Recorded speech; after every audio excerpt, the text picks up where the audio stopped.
क्या आपने कभी सुना है जो अपराधी महिलाओं के साथ गंदी हरकत किया हो, किसी आदमी की हत्या की हो, वो जघन्य अपराधी हो, वो जेल से जब चाहे बाहर निकल आए, जब मर्जी हो छुट्टी पा जाए, कभी 20 दिन की छुट्टी तो कभी 40 दिन की छुट्टी, कभी बर्थडे मनाने की पार्टी करने के लिए, कभी गाना रिकॉर्ड करने की, कभी सत्संग करने की। लग तो ऐसा रहा है कि उसके लिए जेल जेल नहीं, कोई पिकनिक स्पॉट है जहां से जब मन किया बाहर आ गए, भजन किया, वीडियो बनाए, तालियां बजवाया, सरकार और सिस्टम को अपने पैर के नीचे दबा रखा है। और ये एक बार नहीं, बार बार होता चला आ रहा है। आपको यकीन तो नहीं होगा, लेकिन इस बाबा के केस में यही हो रहा है। तो आइए, क्या है इस रिपोर्ट में, आपको बताते हैं विस्तार से। नमस्कार, आप देख रहे हैं जनतंत्र टीवी। मैं हूं आपके साथ पल्लवी सिंह। पिछले 3 महीनों में ये दूसरा मौका है जब राम रहीम फिर से पैरोल पर बाहर आ गया है। इससे पहले वो इसी साल यानी 9 अप्रैल 2025 को डेरा सच्चा सौदा की स्थापना दिवस के मौके पर 21 दिनों के लिए बाहर निकला था। अप्रैल खत्म होते होते वे रोहतक की सुनारिया जेल से वापस चला गया और कमाल देखिए कि अगस्त शुरू होते होते वो फिर से जेल से बाहर आ गया।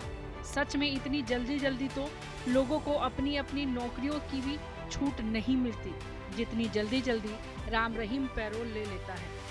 अब आइए एक एक कर कर बाबा के पैरोल लेने की इस पूरी एनाटॉमी को सिलसिलेवार तरीके से समझाते हैं आपको, जिसे जानकर आपकी आंखें खुली की खुली रह जाएंगी और आप ये सोचने पर मजबूर हो जाएंगे कि आखिर कैसे ताकतवर और प्रभावशाली लोग तमाम दावों और वादों के बावजूद कानून को अपनी जेब में रखने में कामयाब हो जाते हैं। राम रहीम को 25 अगस्त 2017 को पहली बार अपने ही आश्रम की 2 साथियों के रेप के मामले में गुनाहगार करार किया गया था। यही वो दिन था जब वो पहली बार जेल गया। तब उसे 10-10 साल की सजा हुई थी। इसके 2 साल बाद 11 जनवरी 2019 को वो पत्रकार रामचंद्र छत्रपति की हत्या के इल्जाम में दोषी पाया गया और उसे आजीवन कारावास की सजा हुई। अगर उसके जेल जाने के पहले दिन यानी 25 अगस्त 2017 से आज के दिन तक का हिसाब लगाया जाए तो उसने करीब 8 साल यानी 2902 दिनों की सजा काटी है। मगर कमाल ये है कि पैरोल और फरलो की छुट्टियों की बदौलत इन 8 सालों में वो करीब 1 साल से ज्यादा वक्त जेल से बाहर खुली हवा में मौज काट चुका है। उसे जेल गए कुल 2902 दिन हुए, जबकि अगर इस बार मिले पैरोल के 40 दिनों को जोड़ लिया जाए तो उसे जेल से बाहर रहे हुए 375 दिन हो जाएंगे। इस हिसाब से देखा जाए तो 8 सालों में 1 साल से भी ज्यादा वक्त तक वो बाहर ही रहा। वैसे ऐसा नहीं है कि राम रहीम पहले भी पैरोल के ऐसे ही मजे लूट रहा था। जेल जाने के बाद करीब 5 सालों तक उसे भी दूसरे कैदियों की तरह ही इक्का दुक्का ही पैरोल मिल रही। लेकिन साल 2022 में हरियाणा सरकार ने Haryana good conductor temporary preservation act में अपडेटमेंट यानी सुधार किया है। राम रहीम की तो मानो लॉटरी ही खुल गई। सबसे पहले जानिए कि राम रहीम को साल 2017 में जेल जाने के बाद से साल 2021 तक कानून में तब्दीली होने तक कब कब और कितने कितने दिनों की पैरोल मिली।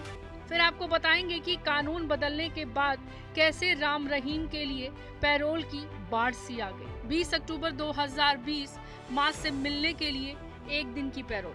12 मई 2021 बीपी चेक कराने के लिए 1 दिन की पैरोल। 17 मई 2021 मां से दोबारा मिलने के लिए 1 दिन की पैरोल।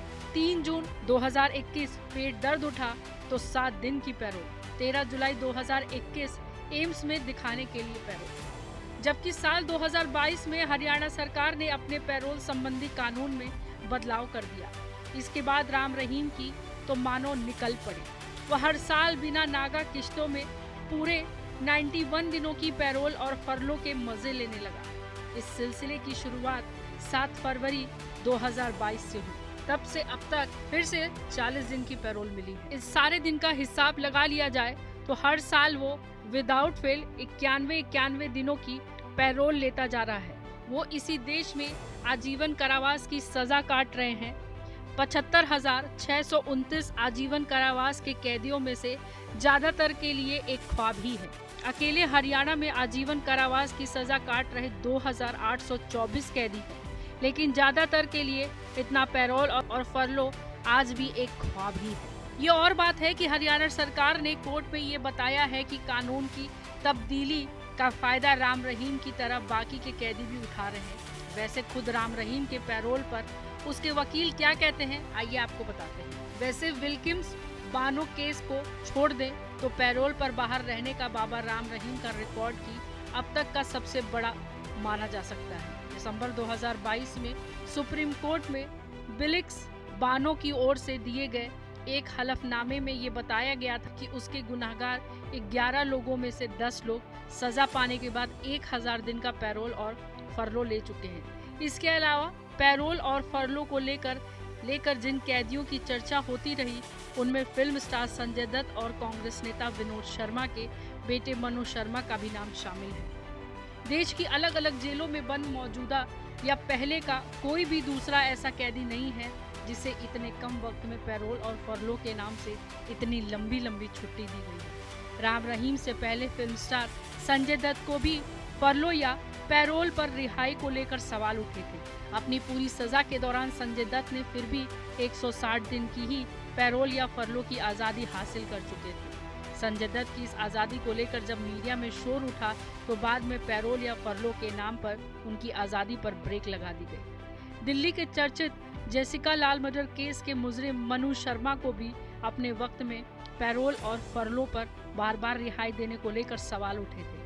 पैरोल पर रिहाई के दौरान एक बार मनु शर्मा को अपने दोस्तों के साथ एक नाइट क्लब में डांस करते हुए पाया गया था। जब ये खबर मीडिया में काफ़ी सुर्खियां बनी थी, इसके बाद से मनु शर्मा की रिहाई पर भी ब्रेक लगा दी गई थी। हालांकि बरसों जेल में रहने के बावजूद मनु शर्मा भी राम रहीम के 7-8 सालों का भी रिकॉर्ड नहीं तोड़ पाए, क्योंकि राम रहीम ने 60 से 8 सालों में ही पैरोल और फरलो पर इतनी आज़ादी हासिल कर ली जो मनु शर्मा के हिस्से में आई ही नहीं थी। अब जाहिर है जब शख्सियत देखकर पैरोल और फरलो का इस तरह मजाक बनेगा तो लोग सवाल तो पूछेंगे ही। लिहाजा लोग राम रहीम को पैरोल देने के हरियाणा सरकार के फैसले पर भी सवाल उठाने लगे हैं। एक तरफ जेल में बेशुमार कैदी अपनी सजा पूरी होने के बावजूद बाहर नहीं निकल पा रहे हैं, दूसरी तरफ सरकार बार बार राम रहीम को पैरोल देती जा रही है। सवाल यही है कि अगर सरकार को इससे कोई फायदा नहीं तो राम रहीम पर इतनी मेहरबानी क्यों। हालांकि हरियाणा सरकार ने इसे एक रूटीन अफेयर करार दिया है। सरकार का कहना है कि पैरोल हर मुजरिम का हक है और राम रहीम भी दूसरे मुजरिम से अलग नहीं है। तो आपकी इस बारे में क्या राय है, हमें कमेंट कर जरूर बताइएगा। तब तक के लिए नमस्कार।